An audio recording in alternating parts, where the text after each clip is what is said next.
So I thought today would be the perfect opportunity to talk about what is probably the most overlooked backpacking item, and that is the first aid kit. And so come along, we're going to go ahead and talk about the first aid kit and how to build your own. But first, we're going to take a little walk to the perfect spot to do some filming.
You wanna swim?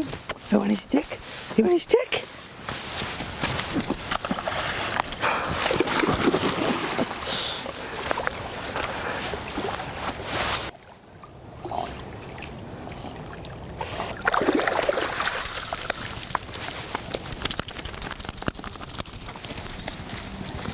So in today's video, I thought we would talk about the first aid kit. So my background is in the medical field. I worked in a hospital for years and years doing CAT scan and x-ray, and I saw a lot of injuries come through there when I was x-raying people. And that made me, I think, very aware of what could happen, when you're not expecting it. And so I have always had some form of a first aid kit, at our house, or when we go camping, or when we all go hiking in my vehicle, there's some form of a first aid kit. And so with myself getting ready to do more backpacking trips, I felt like I needed to have not just a generic store-bought first aid kit. I wanted to have my own kit that had the items in it that I felt that I might need out on a backpacking trip. And so what I've done is I've gone and put together my own personalized backpacking kit, and that's what we're going to go over today. So when you start looking at getting a first aid kit for backpacking, or for your house or your vehicle, you really have two different options. You can buy just a generic store-bought one, which you can get anywhere, but any of those kits really are just a basic, just grab and go. They're great for bumps, scrapes, scratches, things like that, but you're really just getting different size band-aids in there, ointments to use. If you're going to be going out on hiking trips, you really need a better kit than that. And so your best option is really just to build your own kit. And it's really easy. And so we're going to go over that today. Some of the things that you want to consider when you're getting ready to build your kit. So one of the things when you're getting ready to go backpacking and you're going to build your own kit is, how long are you going to be gone? Second is, where are you going? You're just going to go on a day hike, and you're really close, to town, or you're really close to where you parked your car. Are you going to be out? Are you going to be out hiking and it take you 3 or 4 days to get back somewhere to get help? Because that's a huge difference in what kind of supplies that you're going to need. How many people are going? Are you just doing it for yourself, your family, your kids? Are you in charge of a group? For your geographical area, are you on steep terrains? Are you going to be going over mountain passes? Are you going to be walking, through swamps? With hiking in steep terrain, you have more of a chance of, twisting an ankle on a rock. And so down here, it's pretty flat, but there is a lot of swampiness. So geographical area is something that you need to consider when you are planning for a hike. And number 5 is your ability to use everything in your pack. You could make the Rolls Royce of packs, but if you don't know how to use all the items in this pack, it's just dead weight. You're carrying around dead weight that you don't really need to be carrying around. And so whatever you put in your pack, you need to be very familiar with and be able to use in an emergency. And that leads me to, maybe think about taking a wilderness first aid or a backcountry first aid class, or even just a plain first aid class to learn just the basics on how to use things. They are very easy to find. I mean, outdoor stores will usually have posting. I know you could take them through REI, and I think Cabela's has one. Backcountry hunters and anglers, they have one.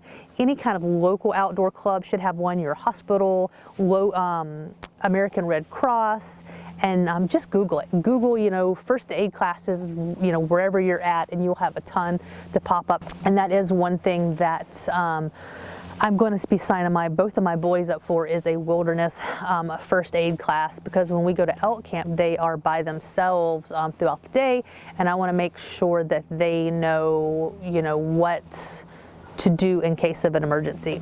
And number 6 is, what activities are you going to be doing?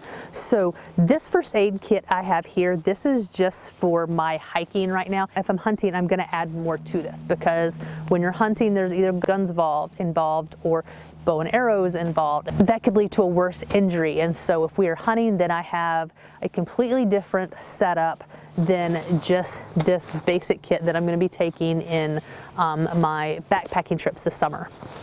So the first aid kit is hopefully the piece of gear that you're gonna carry around on every trip that you go on, and you're never ever gonna have to need it. That is the ideal scenario. You're just gonna take it out there, you're gonna bring it back, put it on your shelf, or put it in your bag until your next trip.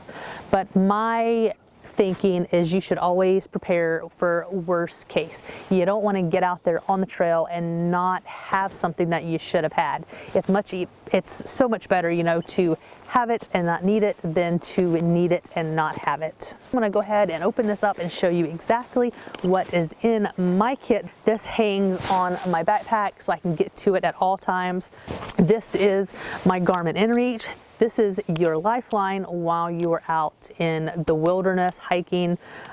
This is like a mini satellite phone. I can keep in contact with Clay or any other members of my family. I can send them messages and they can send me messages.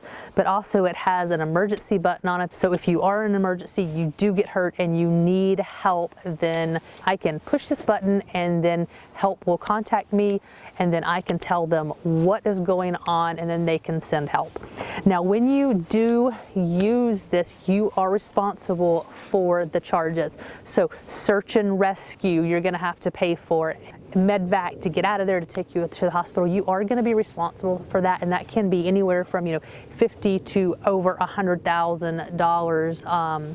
And so just that should never deter you from using this. I mean, if there's an emergency, you absolutely should push the button. That's what you have it for. That's what you're carrying it for.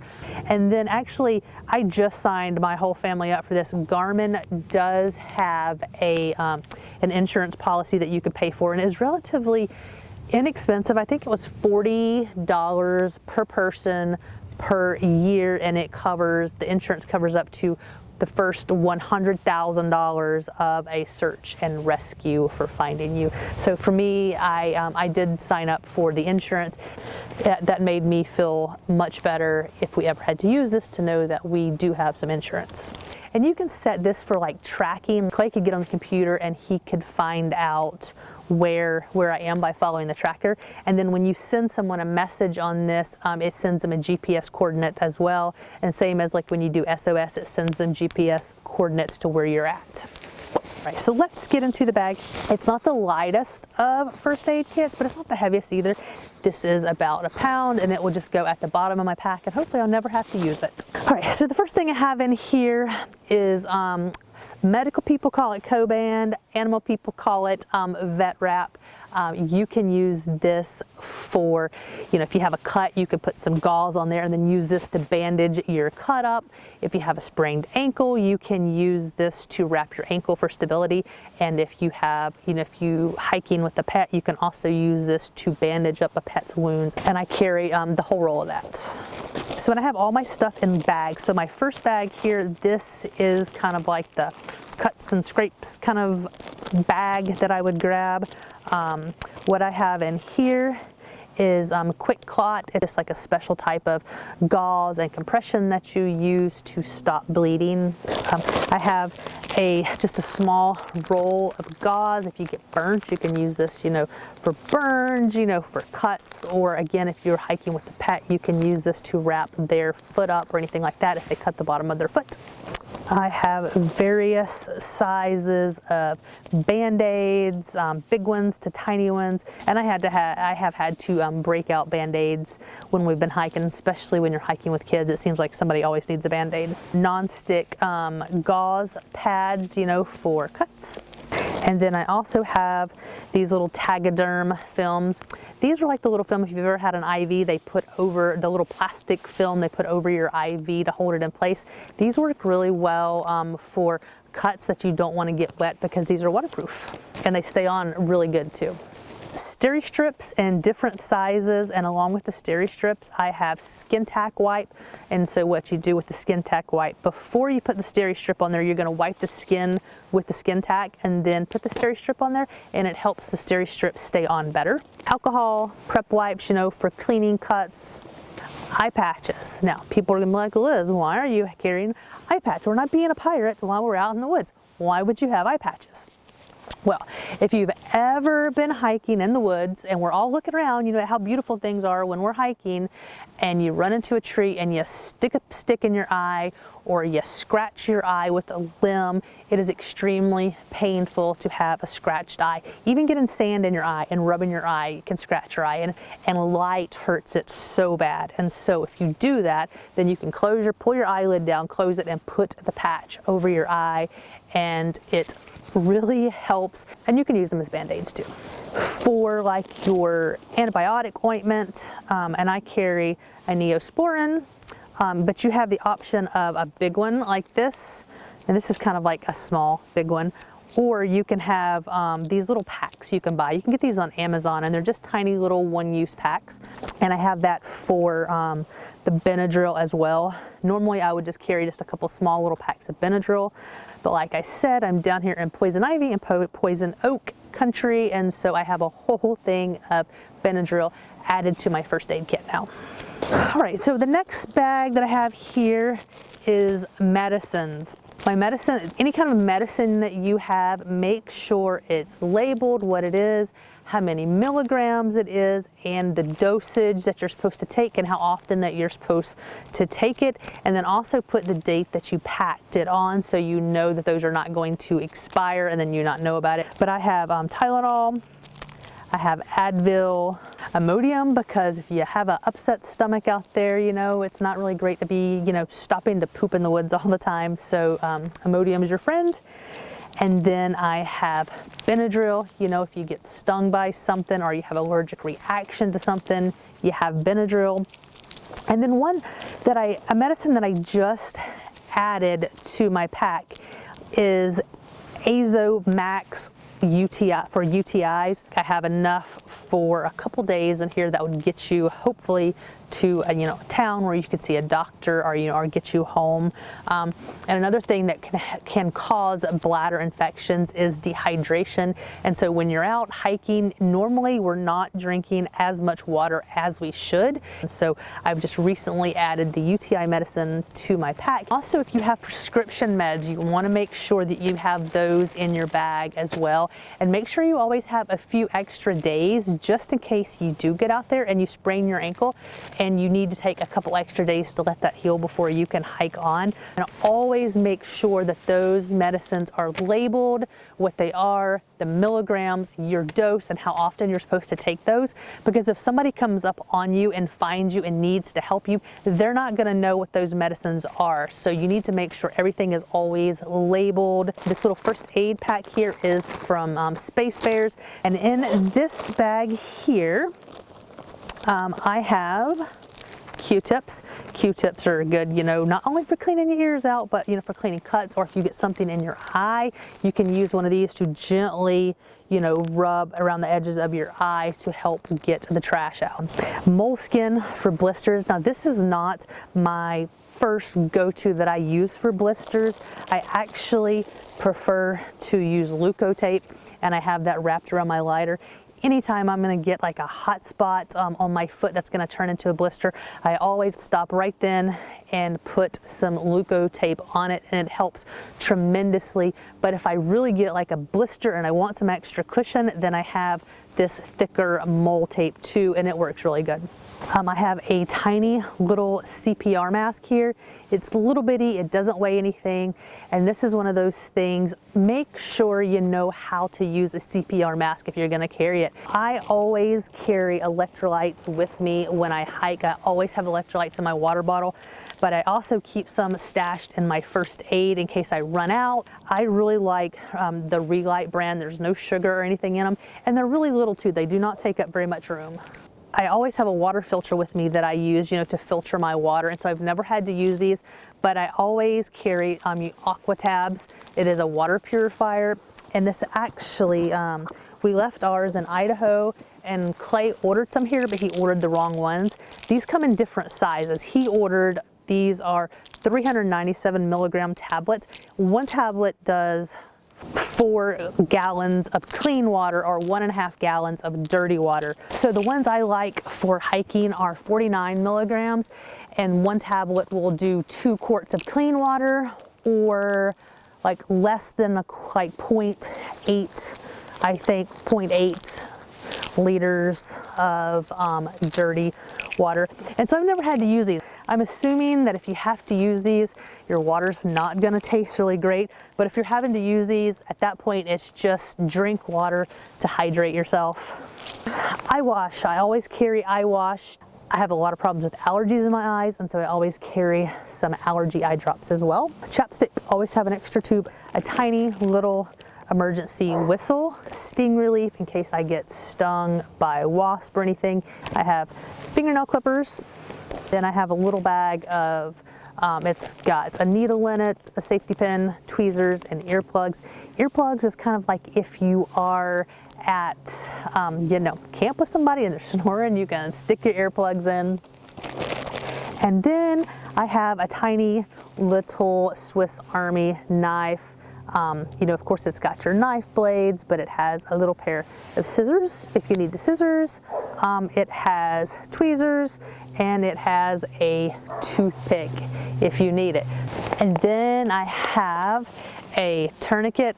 Tourniquet is all, you know, obviously to stop bleeding, so you don't ever want to have to use one of these, but I do have one of these, and this is a really heavy duty one. And then the last thing that's in my bag is a knee brace. And so when I'm hiking a lot, my knee starts hurting, especially if I'm going downhill. And so I pretty much know that I'm going to at some point need a knee brace. And so I always keep a knee brace in my kit. One other thing that I typically have in here is a pair of gloves. If you come up on somebody and they're bleeding, obviously you're going to help them, but blood transmits diseases, and so you want to have a pair of gloves so you can safely help someone. So I always have a pair of gloves in here, but I will make sure that I link all these items in the video description if you're interested in getting any of this stuff or seeing this stuff. Make sure at least once a year you go through your kit, make sure it's stocked back up in case you use something out of it, make sure things are not expired. It's always good to do that once a year, a full overhaul. But just even on your small trips, you're going to go out for a day, you're going to go out for a weekend, just take a quick peek. It takes just a few minutes to go through your kit before you go out, and it'll give you some peace of mind. I hope you enjoyed the video. I hope this video helps you start getting your first aid kit made. Get out there and do some hiking, have fun, be safe, and we'll see you on the next video.